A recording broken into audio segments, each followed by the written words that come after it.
아, 사사기를 통해서 하나님께서 이 시대에 우리에게 하시는 말씀을 하나하나 묵상하고 있는데, 사사기를 시작할 때만 해도 저는 하나님께서 이런 구체적인 도전들과 말씀을 주실지는 잘 몰랐어요.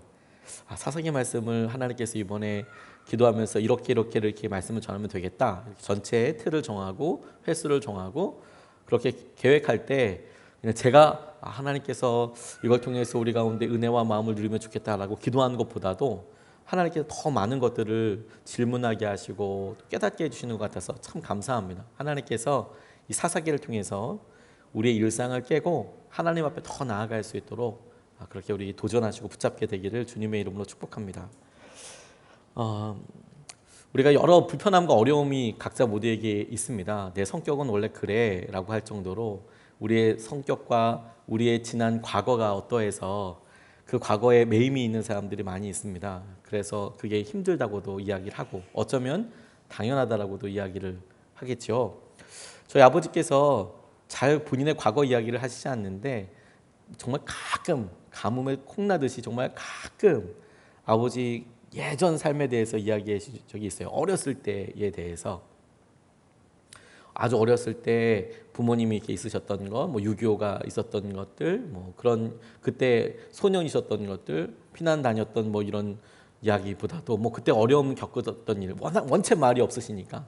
근데 한 번은 그런 이야기를 하시더라고요. 본인이 이제 중학교에 당시에는 시험 봐서 들어가게 됐는데 중학교 시험을 보고 들어갔더니 어머니가 할머니겠죠. 제게는 할머니가 집을 나가신 이야기. 그래서 고생을 참 많이 하셨던 이야기. 그리고 새어머니가 들어오셔서 또 고생을 많이 하셨다는 이야기. 새어머니가 말씀을 참 많이 하셔서 아버지는 나는 내가 자녀를 낳으면 다시는 진짜 말 안 할 거야. 잔소리 하지 않을 거야. 나는 그냥 아무 말 하지 않을 거야. 그렇게 결심하셨다는 이야기. 그 이야기를 쭉 꺼내신 이유는 뭐냐면 저희 아버지가 왜 저에게 말씀을 하지 않으시는지, 내가 내 자녀를 낳으면 절대로 잔소리는 안 하기로 했어. 이제 그 이야기를 하시기 위해서 이제 중학교 때 이야기서부터 이제 막 쭉 이야기하시면서 그 본인 이런 이야기를 하세요. 내가 장남이었고 그리고 어린 동생들을 위해서 내가 먼저 얘기해야 했고 아버지는 뭐 일을 하러 바쁘시니까 할아버님께서 그러시니까 새어머니랑 있을 때에 새어머니한테 들은 여러 이야기 그리고 소년이다 보니까 아직 어리다 보니까 새어머니에게 있었던 여러 갈등들 자기가 방패막이가 되어 했던 동생들을 위해서 했던 이야기 억울함 뭐 이런 이야기들을 막 이제 이야기하시면서 본인이 그래서 내 성격이 이렇다 얘기를 잘 하지 않고 웬만하면 본인이 다 책임다 지려고 하고 뭐 장남에다가 뭐 이런 이야기들을 계속 하세요. 그리고 본인이 목회 사역을 하면서 그 성품이 어떻게 쓰임 받는지에 대해서도 언뜻 이야기하시더라고요. 그냥 우직하게 본인에게 맡겨진 일을 가고 누가 보면 저거 너무하는 거 아니야 싶을 정도로 나는 이렇게 생겼으니까 나는 이 자리를 위해서 예비된 마치 그릇처럼 마치 이 시기를 위해서 예비된 어떤 도구처럼 그냥 그렇게 쭉 쓰임받고 그렇게 가는 삶이 됐다. 그렇게 이야기를 하세요. 이게 본인의 장점도 아니고 단점도 아니고 내 모습을 이렇게 만드셨고 이 모습 그대로 쓰임받고 있더라. 우리가 우리 자신에 대해서도 언뜻 그렇게 생각하고 평가할 때가 있지 않습니까?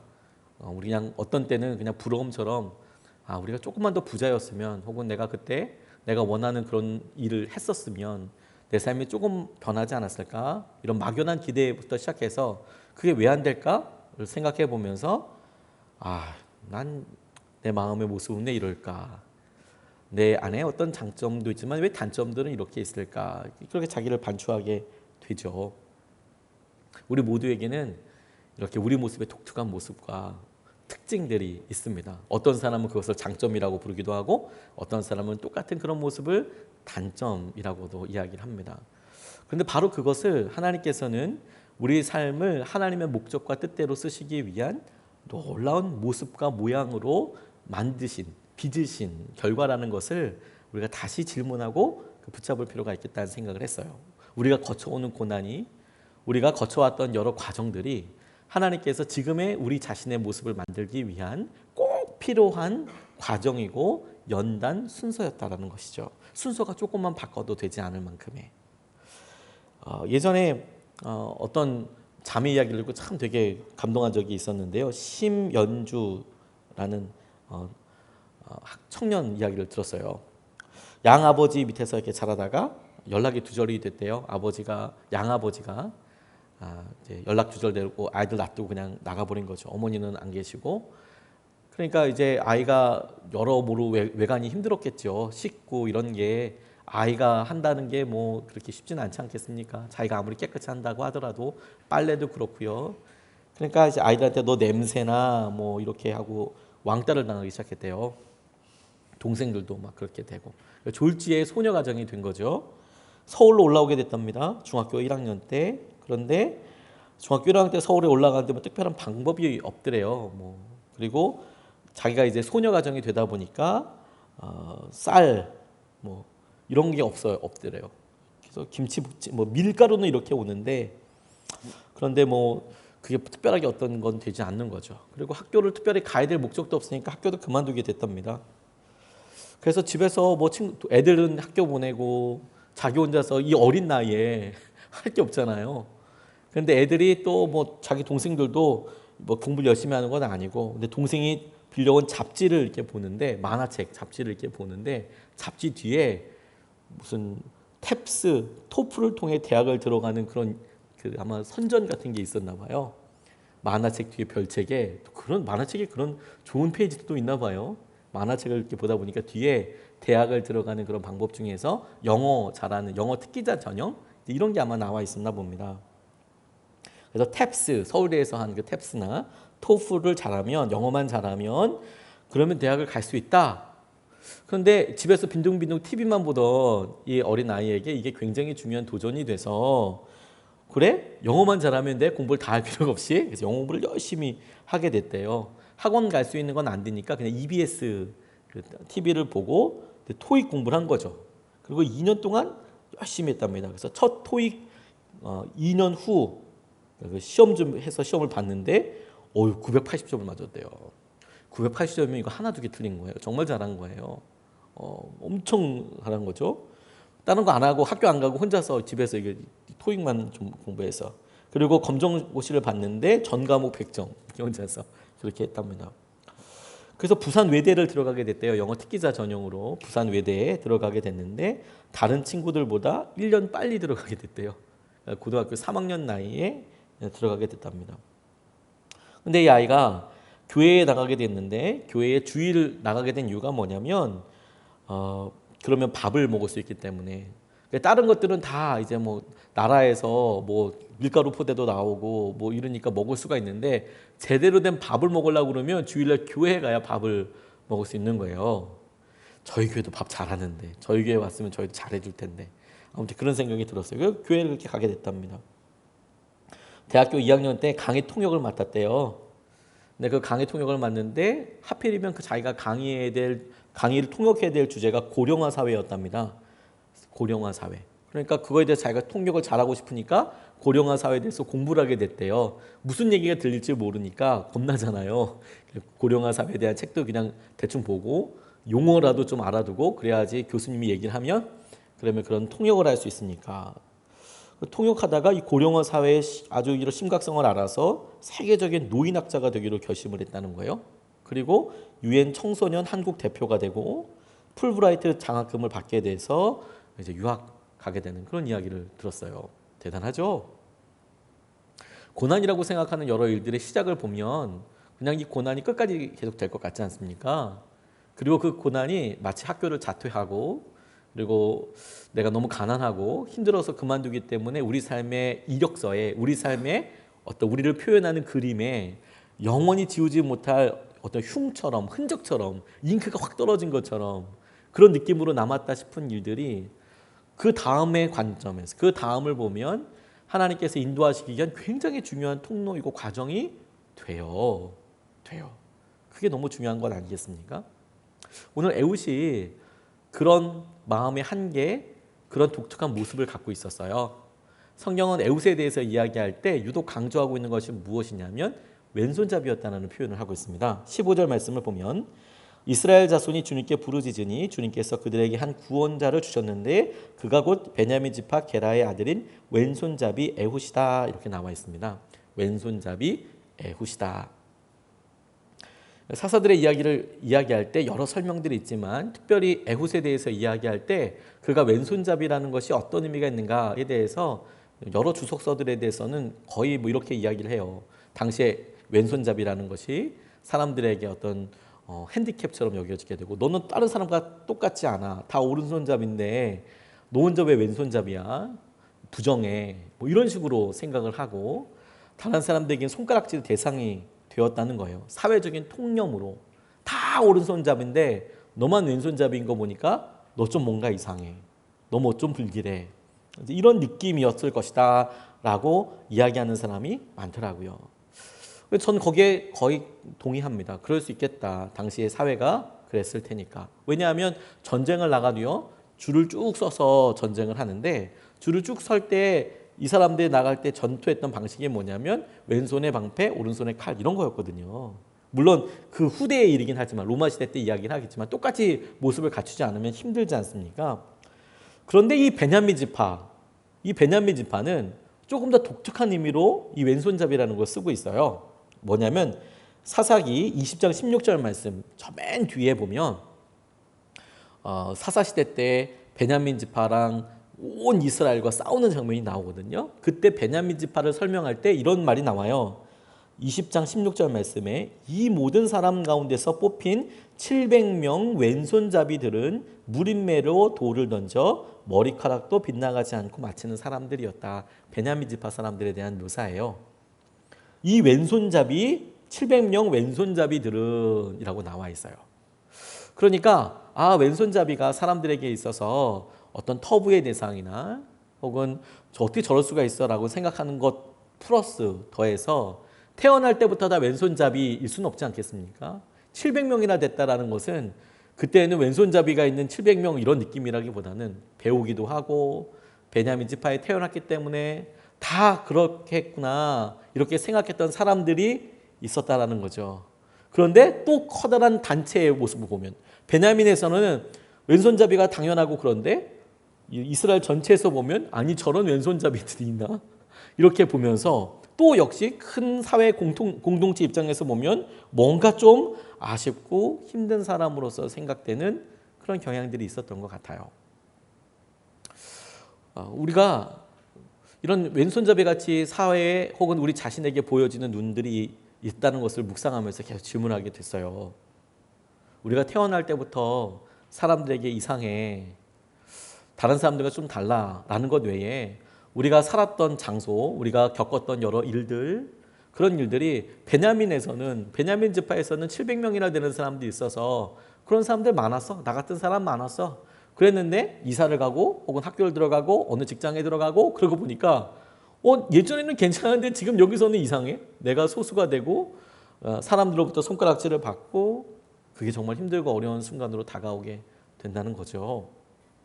그런데요, 오늘 이 에훗에 대해서 그가 자기가 이스라엘 백성들을 구원하기 위하여 하나님의 통로 도구로 쓰임받게 될 때 그의 왼손잡이, 그의 허물이라고 여겨질 수 있고 불편함이라고도 여겨질 수 있고 사람들에게 너 이상해 라고 생각됐던 바로 그게 쓰임받게 된다는 것이죠.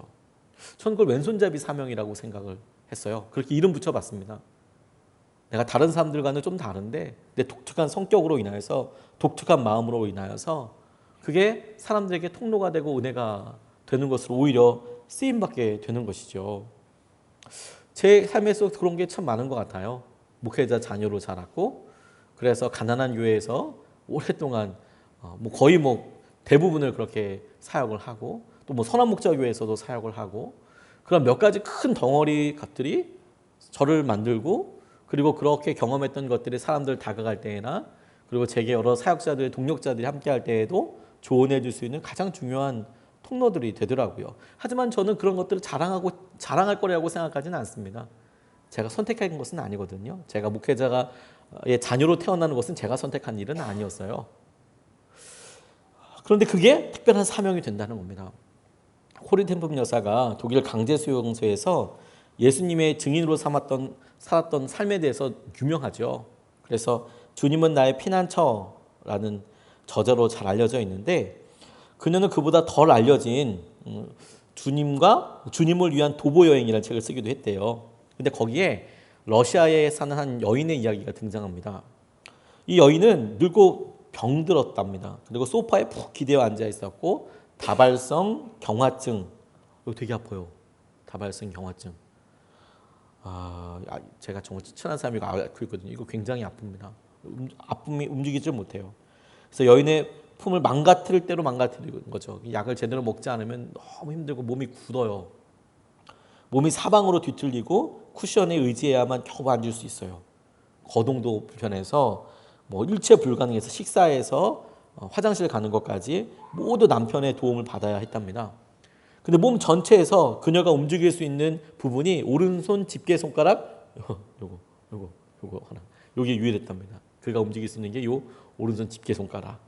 그 외에 다른 부분은 그냥 석고상처럼, 경화증이라는 게 뭐냐면 딱 굳는 거거든요. 그래서 이제 요거 하나 이제 움직일 수 있는 거예요.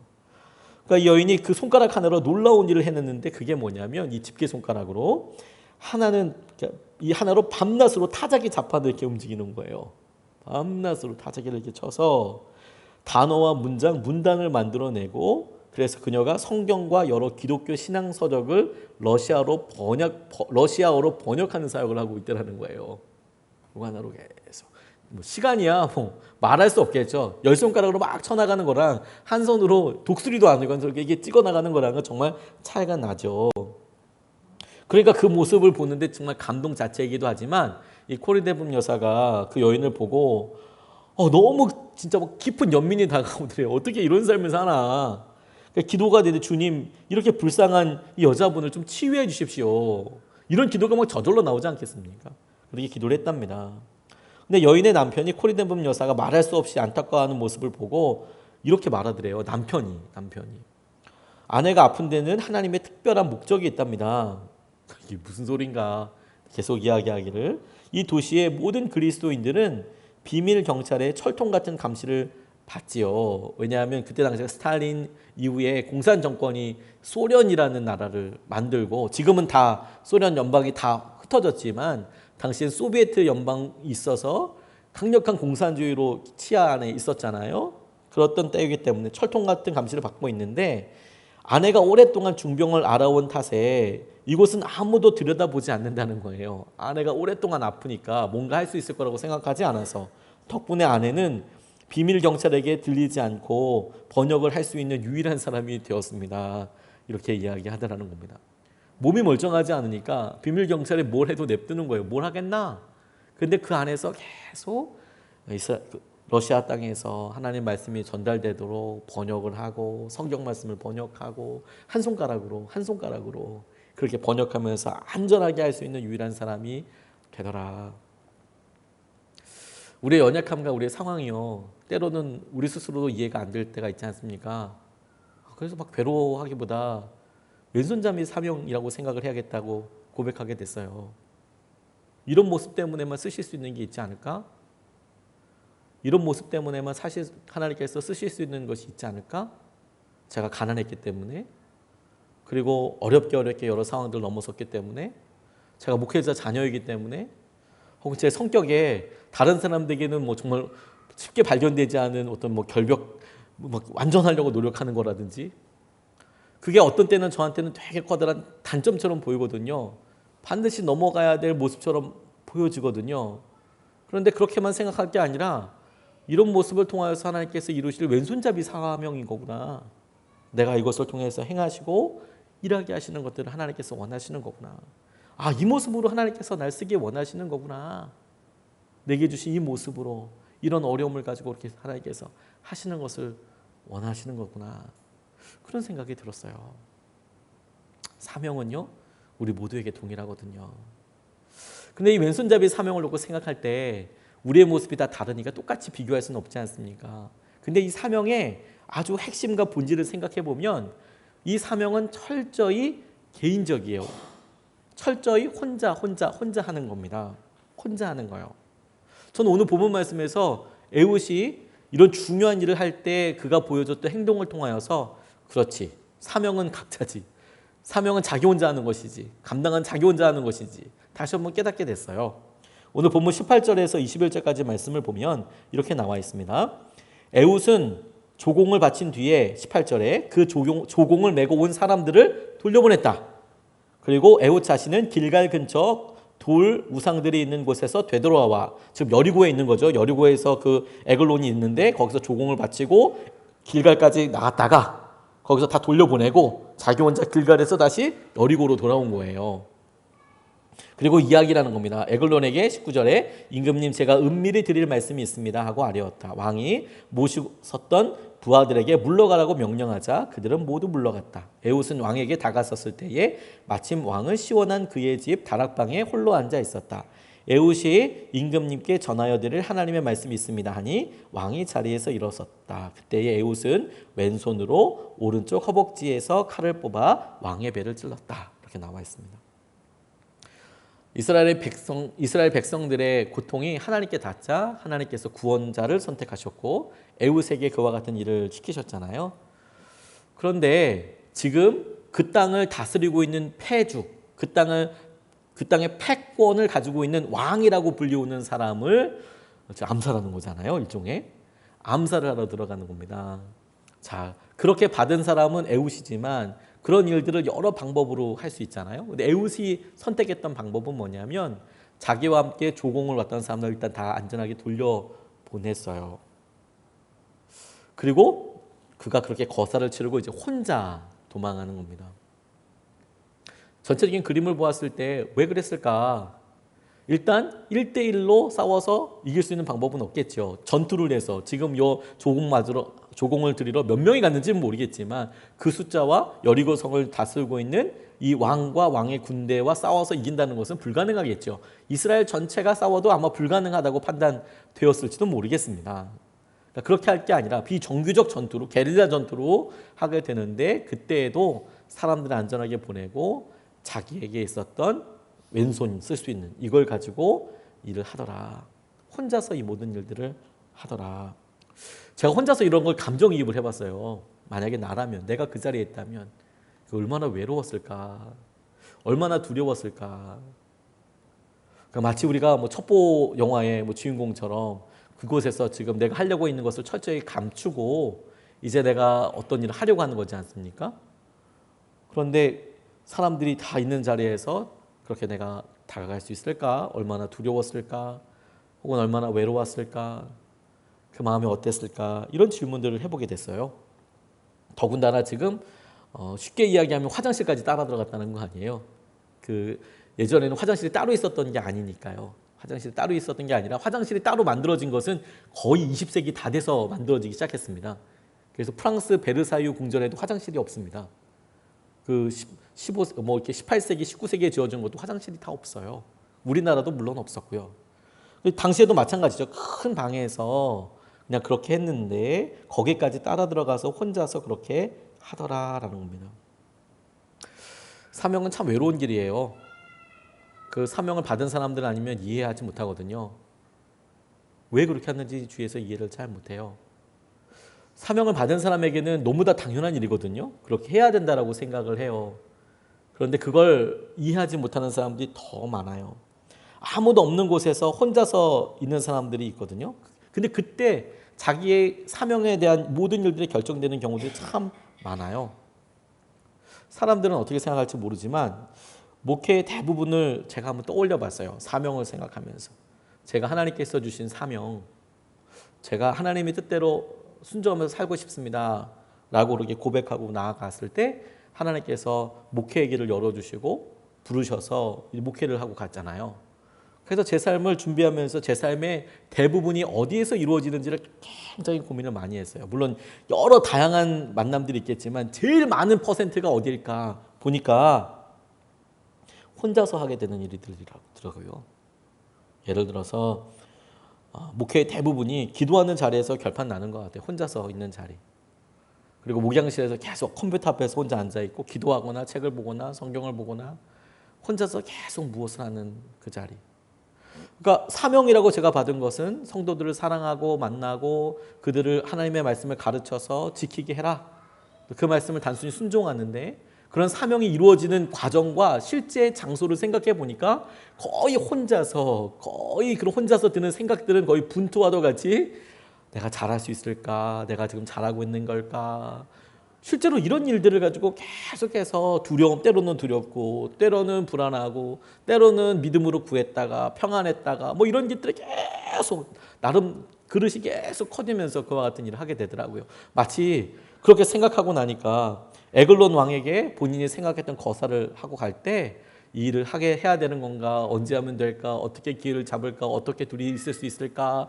이런 고민들 하면서 난 못할 거야. 못할 수 있어. 실패하면 어떡하지? 내가 죽으면 이거 어떻게 될까? 뭐 이렇게 계속 생각하는 것과 똑같이 혼자서 그 일을 이루어가는 과정들이 거의 대부분이에요. 사명은 여러분 참 외롭고 혼자서 그 일을 이루어가는 경우들이 거의 다예요. 그냥 설교하는 기회가 많기도 하지만 설교 시간을 다 더해봐도 설교하는 시간만 가지고 다 더해봐도 설교 한 편 준비하는 시간만큼도 안 될 거예요. 일주일 동안 설교를 다 하는 시간을 더해봐도 실제 말하는 시간보다 새벽 예배 설교 준비하는 게 더 많이 걸릴 거예요, 시간이. 혼자 있는 시간들이 거의 대부분이죠. 사명 다 하는 데 있어서. 하나님께서 우리에게 주신 것을 우리에게 이끌어갈 때 우리가 이 사실을 명심해야 합니다. 사명은 혼자서 감당하게 돼요. 그리고 그 자리에서 결판나게 돼요. 내가 주님께서 나를 엄마로 불러주셔서 나를 전직 엄마로 전업 엄마로 불러주셔서 나를 직장으로 불러주셔서 라고 이야기할 때 이 내 사명의 길에 거의 대부분은 내가 혼자 있을 때 나 혼자서 하는 여러 결정들을 통해서 드러나고 알게 되게 돼요. 그래서 그것을 무슨 마음으로 붙잡느냐가 너무너무 중요해지는 겁니다. 제가 영국의 브루도프라는 공동체를 방문했을 때 참 큰 은혜를 받았던 일이 굉장히 사소하다고 보일 만한 일이었습니다. 그 공동체는 무료로 머물 수가 있거든요. 공짜예요, 가면. 물론 거기까지 가는데 차비가 아주 많이 들긴 하지만 공짜입니다. 그런데 한 가지, 공짜로 있는 거는 너무 좋은데 일을 해야 돼요, 같이. 같이 일을 해야 합니다. 일을 하면 공짜로 같이 먹고 자고 다 할 수 있어요. 그 공동체 있는 사람과 똑같이 일을 해야 합니다. 집사람도 따로 저도 따로. 신기한 것은 애들도 학교를 따로 보냅니다. 애들도 거기 있는 학교에 그대로 보내요. 브루도프 공동체에. 너무 좋아요. 애들은 가면 하늘의 별자리 보기, 뭐 무 따기, 무 뽑기 이런 게 수업이거든요. 정규 수업. 뭐 참 너무 재밌게 해요. 영어를 한마디도 안 해도 애들은 말이 다 통하더라고요. 근데 저는 공장에서 테이프 붙이는 일을 했거든요. 테이프 붙이는 게 뭐냐면 거기서 장난감 만들어서 사람들한테 파는데 그 장난감이 되게 비쌌어요. 원목 장난감 만드는데 저는 그런 만드는 일을 할 수 없으니까 그걸 포장을 하면 박스에다가 이렇게 박스의 크기별로 붙이는 테이프의 길이가 달라요. 그게 설명서 매뉴얼이라고 하는 게 다 쓰여져 있어요. 그래서 어떤 아이템의 번호가 이렇게 있는데 이 번호를 포장할 때는 뭐 몇 센치로 잘라서 그걸 붙여서 어떻게 해라. 그걸 조정을 어떻게 해라. 테이프 붙이는 것만 했거든요. 그러다가 저를 안내해 주신 어떤 분이 어떤 일들, 어떤 공정들이 있는지를 이렇게 설명해 주셨어요. 그 공장에. 뭐 단순한 일이죠. 그리고 뭐 엄청난 뭐 현대 시설이 있는 건 아닙니다. 근데 제가 정말 충격적이었던 데가 뭐였냐면요. 그렇게 공정들이 있으니까 장난감이 이렇게 완성되려고 그러면 몇 사람의 손을 이렇게 거쳐가야 되거든요. 근데 거기는 아까도 얘기했듯이 같이 노동을 해야 머물 수 있다고 했잖아요. 근데 한 공정에 이렇게 큰 너트와 이렇게 큰 너트와 볼트가 이렇게 있는 거예요. 근데 이게 너트랑 볼트라고 이렇게 불리기도 좀 애매할 만큼 진짜 주먹보다 더 큰 이렇게 볼록 튀어나와 있는 볼트랑 주먹보다 더 큰 너트가 있어가지고 이렇게 뚝 붙이는 거예요. 애들이 처음에 태어났을 때 왜 플라스틱으로 이렇게 붙일 만한 그 크기, 엄청 큰 크기에 그게 거기 이렇게 있는 거예요. 그리고 실제로 공정도요, 그거 두 개를 이렇게 붙이는 거예요. 그런 단순한 일을 하는 거예요. 그래서 그걸 붙여야 그 다음으로 넘어갈 수 있어요. 기구들이. 그런데 그걸 만들어 놓은 이유가 있더라고요. 거기에 나이가 제일 많으신 분이, 제가 나이가 정확하게 생각은 나지 않는데 70인지 80인지 거기 공동체에 계신 분이 뇌암에 걸리신 거예요. 뇌암에. 그래서 휠체어가 아니면 이동하실 수 없어요. 여자분이었는데. 그런데 그분이 와서 일을 8시간씩 하실 수 없잖아요. 잠깐 몇 시간도 뭐 몇십 분 와서 이렇게 일하시는데 그분이 거기에 휠체어 끌고 와오셔서 그걸 끼시는 거예요. 자기가 할 수 있는 만큼의 최선을 다해서 그걸 끼워놓고 가시는 거예요. 그러면 그걸 끼워놓고 그 다음 이제 작업들을 이제 하기 시작하는 거죠. 저 진짜 용기가 대단하던 걸요. 그걸 누군가가 낄 때까지 아무도 그걸 대신 껴주지 않아요. 그런데 사실 저한테 시키면 저는 하루 분량을 그냥 제 느낌으로 해보진 않았지만 하루 분량을 한 20분이면 할 수 있을 것 같아요. 제대로 그냥 막 다 꼽아놓고, 그래도 성인 남자가 이렇게 막 꼽아놓으면 그거 뭐 특별한 전문 지식이 필요한 게 아니라 꼽으면 되는 거거든요. 그런데 할머니 한 분이 그걸 이제 아주 이렇게 갖다 꼽으시고 그렇게 모아서 장난감 하나가 된다 하더라고요. 저 그거 보고 되게 많이 놀랐던 게 뭐냐면요. 실제로 우리가 우리 사명을 대해서 이야기하고 생각할 때 우리 외롭고 힘들고 어려운 상황들 많이 대면하지 않습니까? 그런데 부르심이 다 달라요. 그리고 부르심의 목적과 그 부르심의 이유, 부르셔서 주님께서 생각하는 가치가 다르다는 생각을 하게 돼서요.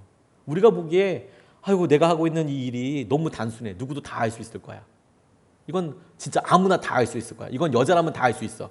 혹은 이건 남자라면 다 할 수 있어. 이건 진짜 나보다 더 손 빠르고 좋은 사람이 있으면 진짜 와서 한 30분만 팍팍 하면 다 될 거야. 근데 내가 하면 이제 3시간씩 걸리고 4시간씩 걸리고 5시간씩 걸려. 이게 도대체 뭐 하는 거야? 그러니까 난 안 해. 난 못 해. 이런 수준이 아니라 하나님께서는 그 일을 하게 하시는 사명의 목적과 목표가 있어서 그게 각 개인당 그 사람의 재능과 그 사람의 모습대로 하나님이 보시기엔 참 좋은 것으로 완성형이 되어간다는 거예요. 완성형이 되어가더라. 그게 할 수 있는 사람들에게만 은혜가 있지 않겠습니까? 그렇게 기다리는 사람들에게만 은혜가 있는 거 아니겠어요? 그래서 사명이 우리를 노력하고 있게 하고요, 더 정결하게 만들어 가요.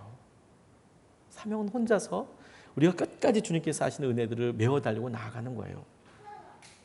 반면에 이 사명은 여러분, 우리가 왼손잡이처럼 우리의 삶에 안타까운 어떤 흔적들이 있고 부족함이 있어 보이잖아요. 그런데 이것을 끝까지 혼자서 외롭게 해나가는 것 같잖아요. 근데 이 사명이 완성될 때는 반드시 함께 하게 되어 있습니다. 함께.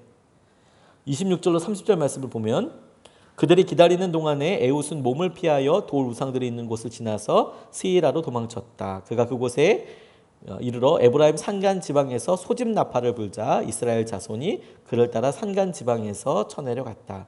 에훗이 그들을 앞장섰다. 나를 따라라. 주님께서 너희 원수 모압을 너희 손에 넘겨주셨다. 그가 이렇게 외치자 그들이 에훗을 따라 내려가 모압으로 가는 요단강 나루를 점령하고 한 사람도 건너가지 못하게 하였다. 그때에 그들이 쳐 죽인 건강하고 용맹스러운 모압 군인의 수는 모두 10,000명이나 되었는데 한 사람도 도망치지 못하였다.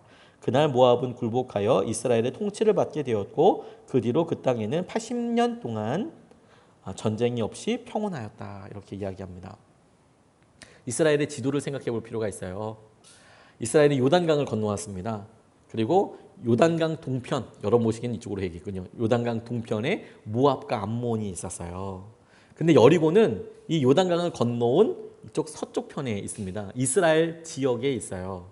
그런데 지금 모압 사람이었던 에글론 왕이 여리고성을 점령하고 있다는 겁니다.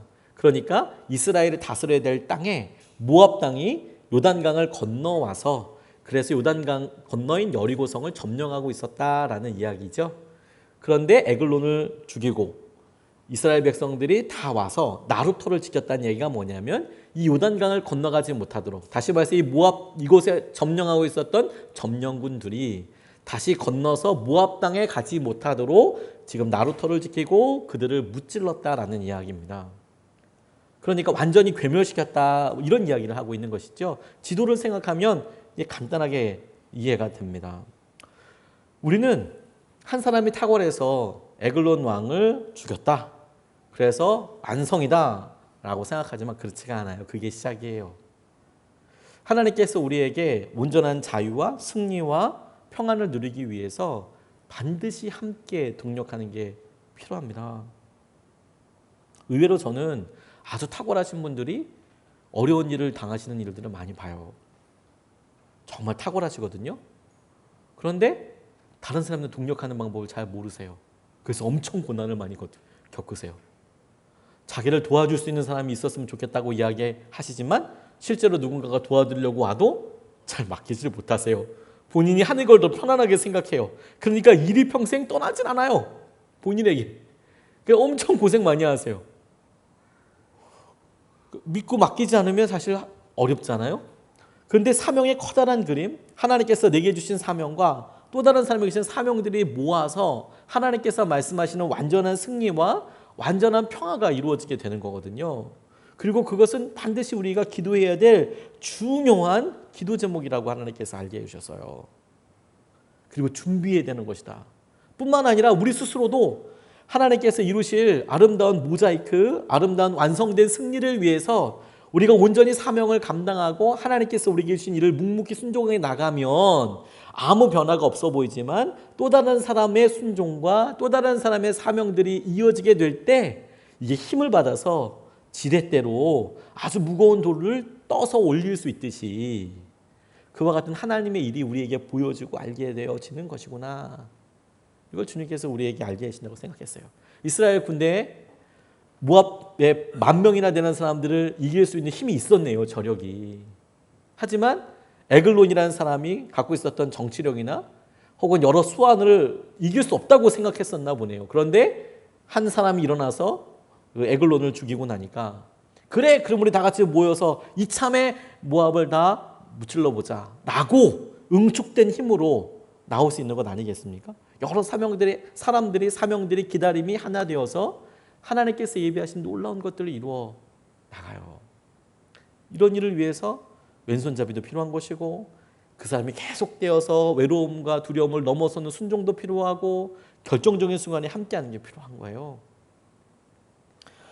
제가 젊은이교회 사역할 때 여러 사람들이 기억이 나지만 그 중에서도 몇몇 청년들 기억이 나요. 한 번은 군대 제대하기 얼마 전에 말년 휴가 비슷하게 나온 휴가가 말년에 되면 많거든요. 뭐 밀려있는 휴가를 써서 아무튼 자주 남아요. 거의 말년 휴가쯤 나온 한 청년이 저를 찾아와서 어려운 상황들을 이야기했어요. 부모님들이 경제적으로 너무 어려워서 이혼을 하셨어요. 그러면 빚이 서로 승계가 되지 않거든요. 아마 그렇게 하신 것 같아요. 그래서 이미 이혼을 하신 상태인데 아버지께서 사업을 하시다가 망하신 거예요. 그래서 이제 구금되셨어요. 구치소에 들어가셨어요. 재판을 받으셔야 하죠. 법에 정해진 대로. 그래서 찾아온 게 아니고요. 그랬는데 어떻게 이 사람들이 알았는지 이 돈 받으려고 하는 이 사람들이 이 형제의 연락처를 안 거예요. 집으로 전화하고 돈 갚으라고 얘기하고 그리고 아버지의 친구라는 분들이 오셔서 야, 네가 대신 돈 갚아야 되지 않겠냐. 네가 아들이니까. 이렇게 얘기를 하는 거예요. 근데 참 순진하고 참 좋은 그런 청년이었거든요. 그 진짜 고민한 거예요, 얘가. 목사님, 제가 제대하고 나면 제대 얼마 안 남았는데 이제 뭐 한 달, 2달 남았는데 제대하고 나서 복학하지 않고 대학을 휴학하고 갔는데 복학하지 않고 알바를 해서 이 빚을 갚아야 되는 건 아닌지 어떻게 될지 몰라서 왔다고 이야기를 하더라고요. 너무 안타깝죠. 근데 얘기를 이렇게 대충 해보고 나니까 사업해서 이렇게 빚진 그렇게 한 거는요. 대학생이 알바해가지고 갚을 수가 없습니다. 그러니까 사업해서 빚진 것은요. 대학생이 알바해서 그냥 뭐 패밀리마트는 없어졌으니까 패밀리마트 편하게 얘기해도 되겠네요. 패밀리마트나 이런 편의점에서 알바해서 그거 3개 한다고 갚기는 진짜 어려워요. 본인도 살아야 되잖아요. 본인 혼자 살아서 이렇게 해도 대견한 거거든요. 근데 빚 갖고는 못 삽니다. 그래서 제가 진짜 기도하면서 그 형제한테 얘기해 줬어요. 야, 목사님 아무리 생각해봐도 기도해봐도 그건 좋은 방법이 아닌 것 같다. 아버님께서 그렇게 된 일은 정말 안타까운 일이고 아버님이 일부러 하신 것도 아니지만 그래 그분들 이야기가 틀렸다는 것도 아닌데 근데 목사님 생각해봤을 때 목사님은 네가 먼저 졸업하는 게 되게 중요하다고 생각한다. 돈이 없더라도 졸업을 해라. 돈을 안 갚겠다는 게 아니라 졸업을 하고 직장에 들어가라. 그러면 좀만 지나면 네가 지금 알바 3개에서 갚을 수 있는 돈보다 훨씬 더 많이 갚을 수 있다. 직장을 들어가면 융자를 받기도 그렇고 그게 훨씬 더 나을 거다. 너 지금 이렇게 해서 하면 좀 어렵지 않겠냐. 제가 그때 기도하면서 받았던 분별은 그렇습니다. 물론 어떤 분들은 그렇게 알바를 해서 갚아 나가실 수 있는 분들도 있겠다는 생각이 들어요. 근데 제게는 그렇게 인도하심이 있었어요. 그래서 그 청년한테 이야기해 줬습니다. 걔가 너무 힘들지만 그렇게 따라줬어요. 대신에 제가 이런 얘기했습니다. 그런데 하나님께서 주시는 여러 도전이 너의 능력을 지금 평가하는 시간이 아닌 것 같아. 네가 돈을 많이 벌어서 1년 안에 몇 억을 벌고 혹은 몇 천만 원을 벌어서 갚는 거, 이런 능력을 테스트하는 게 아니라 이때에는 하나님께서 사랑을 테스트하는 것 같다. 너 아버지를 부끄러워하지 않을 수 있겠니? 아버지 자주 찾아뵙고 인사드릴 수 있겠니? 그럴 수 있겠다고. 부끄럽지 않다고. 아버지가 그래도 전혀 부끄럽지 않다고. 대견하죠? 그래, 그럼 너 아버지께 찾아뵙고 그렇게 해라. 그리고 그만두지 말고 목사님도 너 그렇게 기도 제목으로 붙잡고 하면 너 복학할 때 어떻게든 뭐 어떻게 되지 않겠냐. 아무튼 그렇게 막 기도했어요. 그리고 실제로 이렇게 기도하면서 제대하고 났을 때 뭐 장학금이나 이런 것들을 만들어 보려고 교회 내에서 정말 노력하고 그렇게 이제 시간을 보내기 시작했습니다. 그리고 교회 나오지만 잘 만나지는 못했습니다. 얼마 있다가 한 2년 정도 있다가 저희 담당 전도사님 한 분이 안타까운 자매 이야기를 하나 가지고 왔어요. 대학교 시험을 봤는데 아주 썩 좋은 대학교는 아니지만 대학교에 입학을 하게 됐대요. 시험을 붙은 거예요. 좋은 대학교는 아니라고 이야기하지만 그래도 얼마나 대견해요. 얼마나 욕받겠습니까? 그거 공부하는데. 아이고 잘했네. 그런데 애가 자살 시도를 했다는 거예요. 그래서 왜? 물어보니까 할아버지가 그 할아버지가 등록금 하라고 이 아이한테 돈을 좀 준 거예요. 집에 대학 들어가면 등록금 해라. 그래서 등록금을 모아놨어요. 그걸 이렇게 모아놨어요. 입학금이죠. 근데 아버지가 술 먹고 뭐 이렇게 하면서 치킨집을 하셨는데 뭐 어렵고 힘들고 술 드시고 뭐 노름까지 하셨는지 모르겠지만 그 돈을 다 쓰신 거예요. 얘는 모르고 있다가 이제 입학을 해야 되니까 그걸 찾았는데 없는 거예요. 그래서 아버지한테 어디 갔냐고 이거. 그랬더니 자기가 뭐 처음에 횡설수설하다가 다 썼다 그러면서 애가 막 화가 나니까 화를 막 내니까 아버지한테 너 나가 죽어! 그렇게 얘기를 한 거예요. 술김에. 근데 얘가 진짜 너무 애가 단순하게 그래? 그리고 진짜 나가서 빌라 꼭대기에 올라가서 떨어진 거예요. 근데 조그만 여자였거든요. 떨어졌는데 전기줄에 걸린 거예요. 튕겨가지고 찰과상 정도를 입은 거예요. 아마 그냥 바로 떨어졌으면 난리가 났을 텐데 떨어지다 보니까 뭐 선에 걸리고 이래서 뭐 찰과상 정도 진짜 된 거예요. 정말 큰일 날 뻔했죠. 근데 그걸 뭐 남의 얘기하듯이 제 앞에서 막 이렇게 얘기를 하는 거예요. 참 이걸 제가 어떻게 받아들여야 될지. 야, 그러니까 뭐 너무 황당하기도 하고 너 다시는 그러면 안 돼. 다시는 그러면 안 돼, 너. 그렇게 얘기하고 와, 근데 뭐 너무 답답하죠. 근데 갑자기 어떻게 뭐 이거 어떻게 합니까? 입학도 또 해야 되는데 입학금은 없고 그러면서 이제 걔도 어머니가 있을 거 아니에요. 어머니 찾아갔대요. 입학금 때문에. 그랬더니 어머니가 또 이혼한 상태였거든요. 그런데 엄마를 찾아갔는데 엄마가 그래 내일 보자. 지금은 있으니까 내일 보자. 그리고 그 다음날 핸드폰 번호를 바꿔버렸어요. 엄마가. 참, 그냥 뭐 어떻게 해요. 이런 경우도 있구나. 정말 제가 회개하게 되더라고요. 부모로서. 그런데 그렇게 그래 같이 기도하자. 그러고 보내고 있는데 처음에 얘기했던 그 청년이 저를 찾아왔어요. 이제 4학년 이제 졸업할 때가 됐더라고요. 벌써 2년이나 지났어요. 그래서 그날 있었던 일을 저한테 이야기해 줬습니다. 아버지가 잘 그래도 그 기간을 마치고 그렇게 기간을 마치더라도 빚을 다 갚아야 되거든요. 그래서 빚을 갚아야 되는데 방법이 없지 않습니까? 그러니까 아버지의 친구분들이 정말 십시일반 모아서 야, 너 어떻게든지 트럭이라도 하나 같이 친구들이 모아서 사주고 너 돈 이래서 갚아라 그거 다. 어떻게든 기반이 좀 될 수 있도록 좀 해봐라. 그래서 지하 방에 혼자서 사시는 거예요. 그래서 운전하시면서 열심히 이제 이렇게 사시는 거죠. 근데 형제가 가서 처음에 아버지 면회 갔는데 면회 만나주지도 않았답니다. 나쁜 놈이라고. 아버지 이렇게 있는데 아무것도 안 하니까 나쁜 놈이라고 만나주지도 않으셨대요. 근데 계속 찾아갔대요. 찾아가고. 그리고 이제 아버지가 출소하셔서 그 혼자 사시는 집에도 찾아갔어요. 찾아갔는데 아버지가 그날도 이제 일을 하러 나가시는데 형제가 이제 가서 나가신 아버지한테 아버지 사랑해요. 그렇게 이야기했대요. 아버지 사랑해요. 대단하죠? 근데 그날 진짜 아버지가 너무 놀랍게 나가다 말고 뒤를 돌아보더래요. 그러더니 와서 나도 사랑한다 그러고 안아주시더래요. 나도 사랑한다 하더라. 그리고 이름을 불러가면서 이렇게 안아주시더래요. 와, 너무 감동이잖아요. 그래서 그날 자랑하러 왔어요. 그런 일이 있었다고.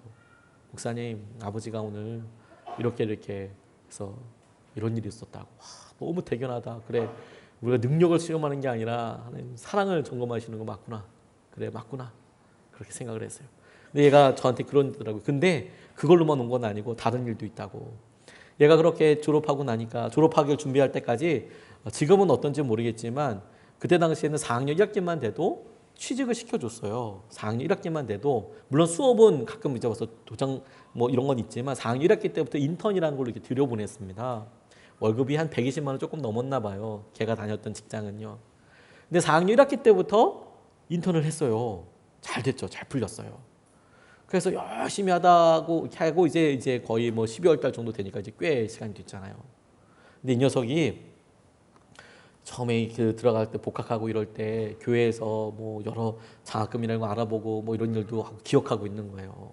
자기가 많이 은혜를 받았잖아요. 그러니까 그 얘기를 하면서 자기가 처음에 처음에 직장을 들어갈 때 그때부터 월급을 받을 때 월급이 120만 원인데 그 중에서 20만 원씩을 매월 띄었다는 거예요. 내가 받은 은혜가 있는데 20만 원씩을 매월 띄었어요. 그리고 1년은 되진 않지만 그래서 200만 원이 되는 건 아니지만 그래도 100 몇십만 원을 모아가지고 왔어요. 그래서 그걸 이렇게 저한테 이야기하면서 주면서 정말 어렵고 힘든 아이한테 좀 흘려보낼 수 있으면 좋겠어요. 정말 어렵고 힘든 사람이 있으면 좀 줄 수 있으면 좋겠어요. 이렇게 이야기하더라고요.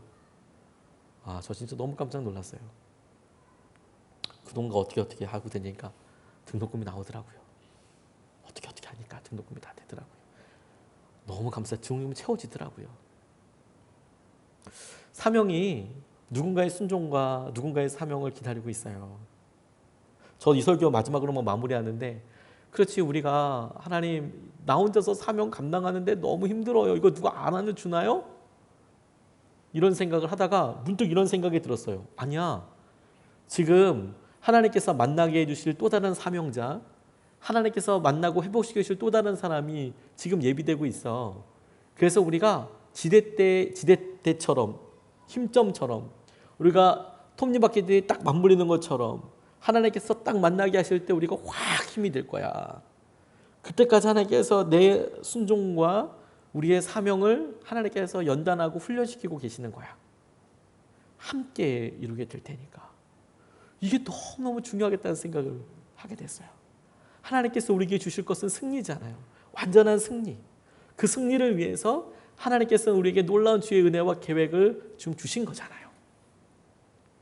우리가 오늘 이 시간에 같이 예배하고 확인하면서 주님께 그 마음과 그 첫 자리를 기억하고 기도할 수 있으면 좋겠습니다. 우리 왼손잡이, 우리 연약함 괜찮습니다, 여러분. 그렇기 때문에 할 수 있는 게 있거든요. 우리가 고생했기 때문에. 저희 아버지 표현에 의하면 어머니가 그렇게 어렸을 때 떠나갔기 때문에 그래서 있는 그런 어려움이 이해감이 있잖아요. 가난했기 때문에만 공감되는 게 있어요. 아프기 때문에만 공감할 수 있는 내용들이 너무 많죠. 그렇죠? 뿐만 아니라 우리 스스로 계속 혼자서 이렇게 나아가고 이러는 거 헛된 일 아니에요. 하나님께서 우리에게 그 사명을 보시고 착하고 충성되다 이야기하실 거 아니에요. 그러면 된 거죠. 그런데 우리가 이렇게 지켜나가면 하나님께서 그날에 예비하신 그날에 놀라운 주의 은혜와 백성들로 다 승리하게 해주실 거예요. 이것이 우리 가운데 오늘 기도하면서 새로운 힘과 은혜의 통로가 되었으면 좋겠습니다.